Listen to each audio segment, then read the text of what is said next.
Welcome back, St. Marians. Once again, you're most welcome in online classes of St. Mary School Nagina. So, I would like to explain today the third part of chapter number 3, and today I am going to explain very important law in economics, that is the law of diminishing marginal utility. So, what does it mean? It means that uh, the amount consumed of a commodity increases, other things being equal, the utility derived by the consumer from the additional units, marginal utility goes on decreasing. So, once again, I would like to tell we have taken here other things being equal. So, what are other things being here? We'll discuss afterwards. We can say so that there should be no change in other terms and conditions. So, what are these terms and conditions? We'll discuss in assumptions of law. So, we'll discuss first that if all the things are remaining same, then every additional unit which consumer is going to consume is having the less marginal utility for the commodity. So, we can say so that every additional unit of commodity is decreasing the marginal utility of the commodity. Whatever the Marshall said about this law, we can go through that one. According to Marshall, the additional benefit which a person derives from a given increase of his stock of a commodity, with every increased stock, there will be already has a decrease or diminishes in the utility of the commodity. So we can say so that amount consumed of a commodity increases, the utility derived by the consumer from the additional unit goes on, and mu goes on diminishing. So we can understand this law by same table which we have discussed before in this chapter, table number 3.1. So for better understanding, you can go through same unit we have taken mangoes. In place of mango, you can take any other thing, whatever you are willing to. So that suppose we are taking first unit, means for first unit the consumer is willing to pay 10 rupee. While he is purchasing 2 units, then he is not willing to purchase same price for the commodity. It means that total utility for the second unit will become 10 to 17, means 2 unit he is willing to pay 17, while third unit then he is willing to pay only 21, fourth unit is willing to pay only 22, fifth unit is willing to pay the same. So we can say so that total utility is increasing with every additional unit of the commodity. But at the same time, we will discuss about second terms and condition of mu. What DMU states that marginal utility decrease after every additional unit. So we can say so that for first unit the mu was 10, for second unit mu was 7, third unit mu was 4, fourth unit mu was 1, and fifth unit mu was 0, and in sixth unit mu was in negative.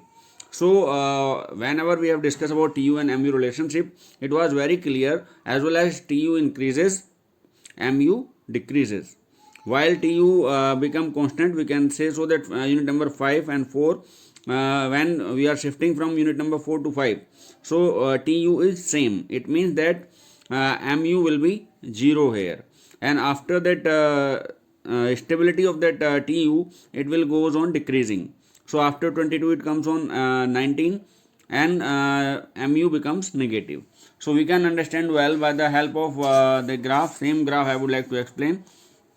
So what does TMU states? TMU states that as well as we are adding the additional unit of the commodity, TU starts increasing by decreasing rate, and MU starts decreasing or declining. So we can say so that first one, the TU starts increasing. So as well as we are adding the unit, first unit, second unit, third unit, fourth unit, till fourth unit the TU is increasing, and after that satisfaction level the TU starts declining. So TU start declining after fifth unit. So that first part of the law is proved by that TU graph. Second part we can discuss, same graph we are discussing, same table we are discussing. So mu starts declining. For first unit it was 10, then second unit it was having 7, then 4, then 1, then 0. So we can say so that after every additional unit of the commodity or mango, this MU or marginal utility for the consumer is declining. It means that whenever we are adding the commodity, the TU will increase with decreasing rate, but MU will decline. And after the satisfaction level, what is the satisfaction level? Whenever that consumer is satisfied, he is not willing to consume more, then MU will be negative afterwards. So we can say so that DMU states as well as TU increases. After every additional unit, MU starts declining. Why it happens so? I hope you understood. Because our satisfaction level comes down after consumption of every additional unit. So I hope so this concept you have understood, whatever the law is there. Now we are going to discuss assumptions of law. So what are assumptions of law? Assumptions, we can say so, terms and conditions in which law can work or in which law is applicable. So we can discuss the assumptions one by one. First of all, we are discussing that a consumer should be rational. So what is rational here? Rational means consumer should have proper sense, and he should not be mad, or any mental problem should not be there. He should willing to maximize his satisfaction. So we cannot say so that consumer satisfaction level is 0, or he is not willing to consume anything else. In that case, law of DMU is not applicable. So first thing was there, the consumer should be rational. Rational means he should have his senses and he is willing to improvise his satisfaction. So next one we are going to discuss, that is that unit of the commodity should be standard.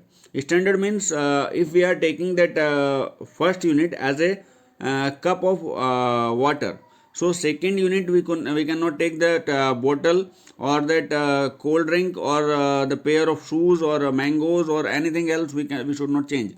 So which unit we have taken in the first one, the same should be there in the continuous consumption of the consumer. So it means if you have taken first time that cup of that water, then second should be same, third should be same, means all the units should be standard in size. So now we are going for the third assumptions, that there should be no change in the taste during that process of consumption. So there should be no change in the taste during the process of consumption. What does it mean? It means that whatever that priority of the consumer was there for the first unit of consumption, the same should be there for the last unit of the consumption. So we can say so that consumer taste should not be changed. If taste changes, then preference of the consumer will also change. So I hope you understood the point number 3. Point number 4, we are going to discuss that there should be no change in the taste, fashion and preferences. Okay, over. This already I have explained you. And next one is utility should be measurable. What does it mean here? Utility should be measurable. It means that there should be particular measurement of that unity whatever the consumer is consuming. It means that in the terms of money or in the terms of any other way we can measure the utility. And next point we are going to discuss that there should be no change in the price of substitute goods. What does it mean? It means that if the price of substitute good will change, then what may happen? The consumer may change his preferences. So he may shift from tea to coffee or coffee to tea, or he may shift from cold drink to lassi or lassi to cold drink, or Limca to Pepsi or Pepsi to Thumbs Up. So this should not be there, that prices of that substitute good should not be changed.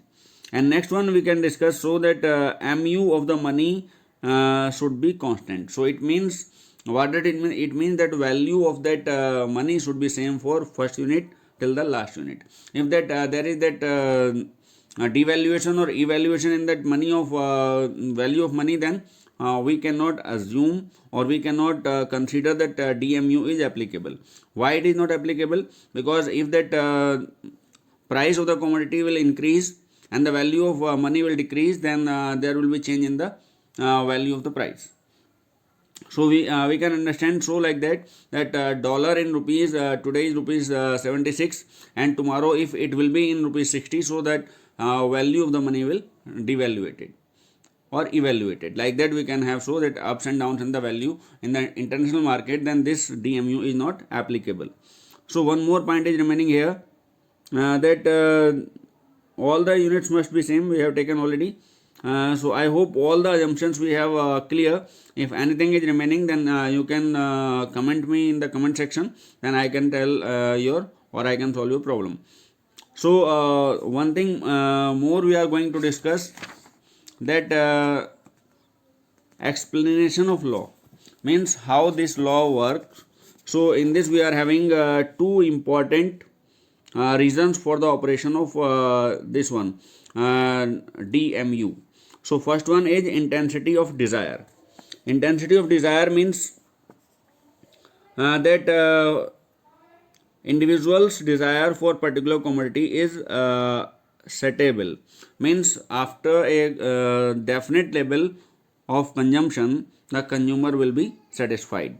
So we can say so that after eating, suppose you can eat 20 samosa, so after eating 20 samosa you cannot eat any more, so satisfaction level will be zero after or consumption level will be zero after 20 samosa. So we can say so that first reason for application of this law is that individuals desire or intensity of desire, means after particular limitation the desire for the commodity will be reduced. For example, if you are hungry, then you are eating samosa, and after eating 10 samosa, 5 samosa, or according to capacity maybe 10 samosa or 20 samosa, then you cannot eat any more samosa. So first matter is there for applicability of this law or intensity of desire, that is must for application of DMU. And second one is one commodity may have multiple uses. So we can say, so we can understand this one, that suppose that electricity price is very high, and we know well the electricity is having multiple uses. So we can use for factories, we can use for fridge, we can use for AC, we can use for fans, we can use for different purpose we can use. So if the price of that electricity is high, so what you will do, you will go for first most important use of the commodity. It means you will go for lighting first, because if light is not there, then you cannot survive in the atmosphere. You can live without AC, you can live without fan, you can live without fridge, but you cannot live without light. So first priority will be for light. So we can say so that if many uses of commodity is there, then consumer will prefer for most important one, and when it will fulfilled, then it will go for next important one. So we can say so that for most important one he is willing to pay more, and for less important one he is willing to pay less. So that is the law of DMU, that for first unit of satisfaction he is willing to pay more, and as well as the unit of consumption is increasing, the value for the units is decreasing for the customer. So this was the law of DMU. Now we are going to discuss the next topic, consumer's equilibrium and indifference curve, in the next video. Till then, stay safe, stay home, have a nice day.